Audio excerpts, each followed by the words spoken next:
Okay, so from this vantage point, as the law enforcement who are in those windows, as they look left, they should be able to see the shooter clearly there on the AGR second floor roof. My question is, why is there not a Secret Service counter sniper on that roof?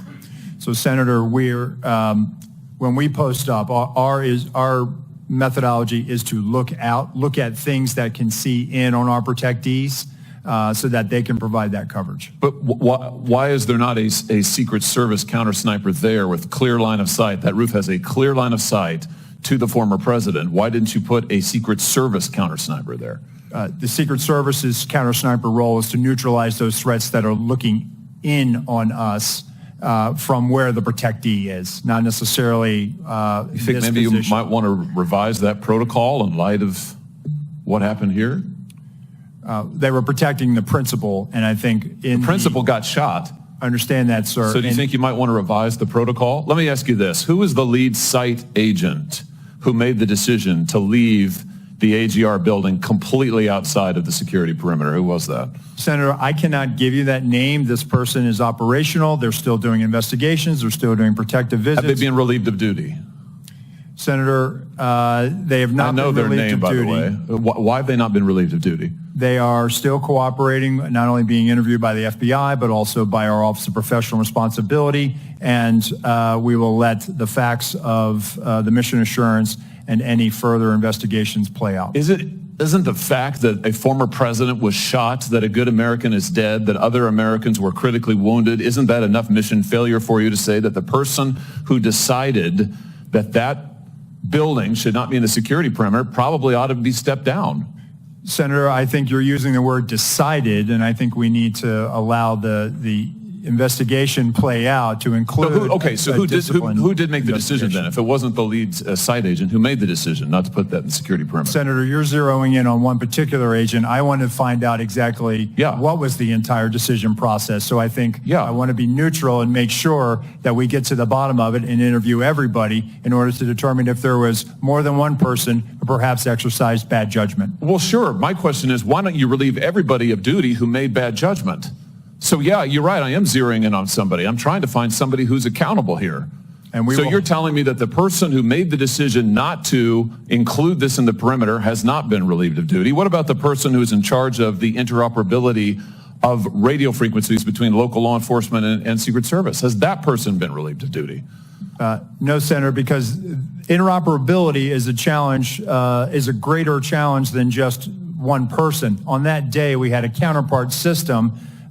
It failed spectacularly. As the person who made the decision to send Donald Trump onto stage knowing that you had a security situation, has that person been relieved of duty? No, sir, they haven't. Has the person who decided not to pull the former president off of stage when you knew that, in your words, the locals were working a serious security situation, has that person been relieved of duty? No, sir. Again, I refer you back to my original answer that we are investigating this through a mission assurance. And as opposed to zeroing in on one, what more do you need to investigate to know exactly what the decision-making process was? What more do you need to investigate to know that there were critical enough failures that some individuals ought to be held accountable? I mean, what more do you need to know? What I need to know is exactly what happened, and I need my investigators to do their job. And I cannot. A lot of people didn't do their jobs. I cannot put my thumb on the scale.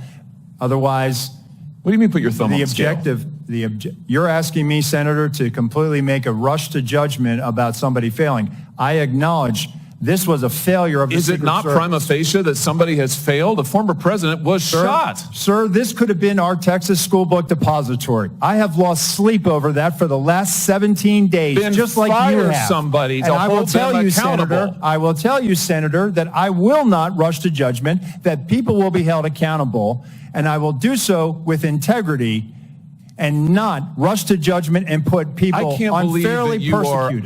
Unfairly persecuted? Unfairly, we've got people who are dead. We have to be able to have a proper investigation into this, Senator. You said earlier that you've got to make sure that your protocols are followed, and unless there's a protocol violation, people wouldn't be disciplined. I would just say to you, I don't really care that much about your protocols. I think if your protocols don't provide for the fact that when a former president is shot, when an American is killed, when other rally-goers, innocent people who just showed up on the day, when they are shot at and critically wounded, if that isn't a protocol violation prima facie, you should revise your protocols. Senator, I think this is where you and I agree. This was a failure, and we will get to the bottom of it. Well, I hope you're going to do something about it. Let me ask you something else.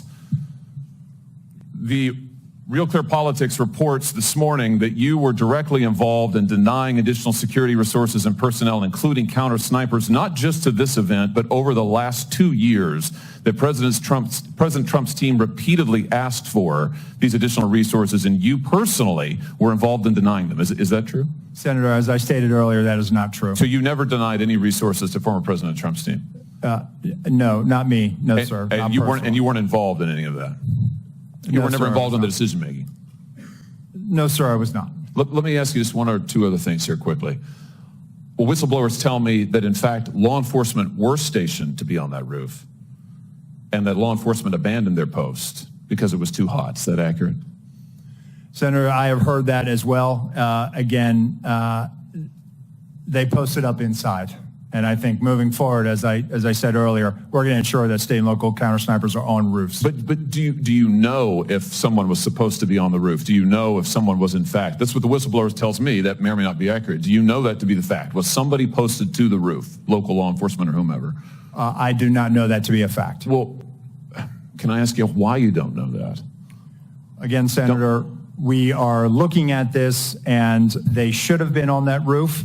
And the fact that they were in the building is something that I'm still trying to understand. I just want to express my frustration, Director, that 17 days or whatever it's been, that whistleblowers are telling us more than you are, and you don't know, you haven't ascertained if there was supposed to be law enforcement on the roof. That seems like a pretty basic fact. I'm also told that local law enforcement suppliers offered the Secret Service drones, and you declined them. Is that true? So, Senator, one, I've been very transparent and forthcoming.